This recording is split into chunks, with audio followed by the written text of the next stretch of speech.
தன்மேல் பாரத்தை வைத்து விடு, கலங்கி தவிக்காதே, அவரே உன்னை ஆதரிப்பார், அதிசயம் செய்வார்.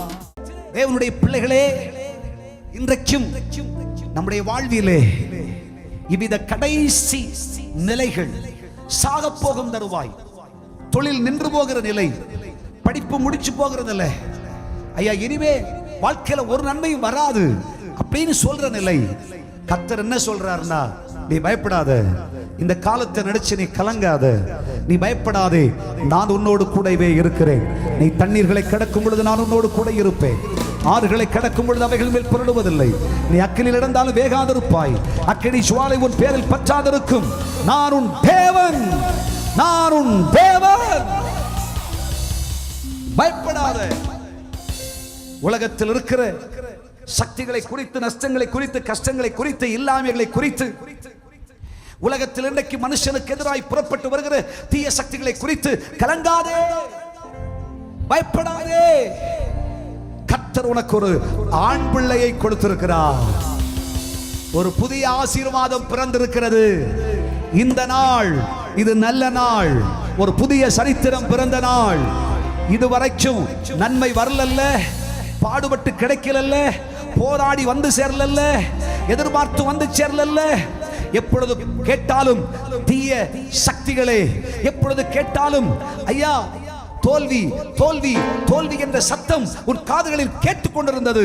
இன்று கர்த்தர் சொல்லுகிறார், திகைப்படைந்து போகிற உனக்கு சொல்கிறேன், பயப்படாதே, நன்மை உண்டாயிற்று, ஆசீர்வாதம் வந்தது, நன்மையின் காலம் பிறந்து விட்டது, அதிசயம் நடக்க போகிறது. நீ நன்மையை பெற்றாகிவிட்டது, ஆசீர்வாதத்தை பெற்றாகிவிட்டது, ஆசீர்வாத துறவு திறந்தாகிவிட்டது. எத்தனை பேர் விசுவாசிக்கிறீர்கள்? ஹல்லேலூயா. பயப்படாதீங்க, எதை குறிச்சு பயப்படாதீங்க. கர்த்தர் நம் பட்சத்தில் இருக்கிறார். மனுஷன் நமக்கு என்ன செய்வான்? உலகம் நமக்கு என்ன செய்யும்? உலகத்தில் இருக்கிற சக்திகள் நமக்கு என்ன செய்யும்?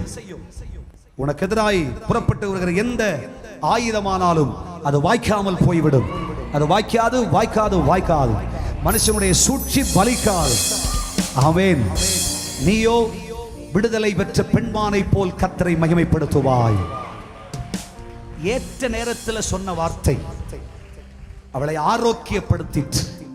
இன்றைக்கும் பரிசுத்த ஆவியானவர் சபையினுடைய தடுமாற்றத்தை, சபையினுடைய ஆதங்கத்தை அறிந்தவராக, பல கஷ்டங்களை அனுபவித்து இருதயத்தில் துக்கித்து, ஐயா ஒரு நன்மையை பெற்றுவிட மாட்டேனா, ஒரு ஆசீர்வாதத்தை பெற்று எடுக்க மாட்டேனா, ஒரு மேன்மை என் வாழ்க்கையில பெற்றெடுக்கும் காலம் எனக்கு கிடைக்காதா, எனக்கு ஒரு புதிய வாழ்வு மலராதா?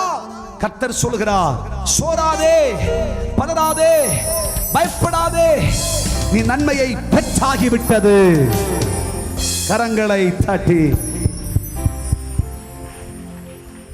ஆமென். தன்மேல் பாரத்தை வைத்து விடு, கலங்கி தவிக்காதே, அவரே உன்னை ஆதரிப்பார், அதிசயம் செய்வார்.